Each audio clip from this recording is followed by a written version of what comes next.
Tamil director Atlee Shahrukh கானுக்கு அடுத்தபடியா இப்போ சல்மான் கானையும் ரஜினிகாந்தையும் சேர்த்து ஒரு பேன் இந்தியா மூவி எடுக்க போறதாக சில தகவல்கள் இப்போ சோஷியல் மீடியால ரொம்ப வைரலா சர்க்குலேட் ஆயிட்டு இருக்கு. இந்த படத்தோட அபிஷியல் அனௌன்ஸ்மெண்ட் இந்த மாசத்துக்குள்ள வெளியாகும்னு சொல்லி எதிர்பார்க்கப்படுது. ஆர்சிபி மேனேஜ்மெண்ட் இப்போ தினேஷ் கார்த்திகை அடுத்த வருஷம் ஐபிஎல்க்கு ஆர்சிபி டீமோட பேட்டிங் கோச்சா செலக்ட் பண்ணிருக்காங்க.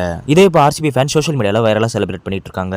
மகேந்திர சிங் தோனி அவங்க டைம்ல வேர்ல்டு கப் ஜெயிக்கும் போது பிசிசிஐ வந்து மும்பை மக்கள் முன்னாடி இந்தியன் பிளேயர்ஸ் எல்லாம் ஒரு ஓபன் பஸ்ல டிராவல் பண்ற மாதிரி பொதுமக்களும் அந்த வேர்ல்டு கப்பை பார்க்கணும்னு ஒரு எண்ணத்துல பிசிசிஐ இந்த மாதிரி ஒரு ஆர்கனைஸ் பண்ணிருந்தாங்க. இதே போல இந்த வருஷம் ரோஹித் சர்மாவோட கேப்டன்சில ஜெயிக்கப்பட்ட T20 வேர்ல்டு கப்பை பிசிசிஐ இந்த மாதிரி இந்தியன் டீம் பிளேயர்ஸை ஒரு வார்ம் வெல்கம் தரணும்னு சொல்லி ஃபேன்ஸ் எல்லாம் பிசிசிஐக்கு ஒரு ரெக்வெஸ்ட் பண்ணிட்டு இருக்காங்க.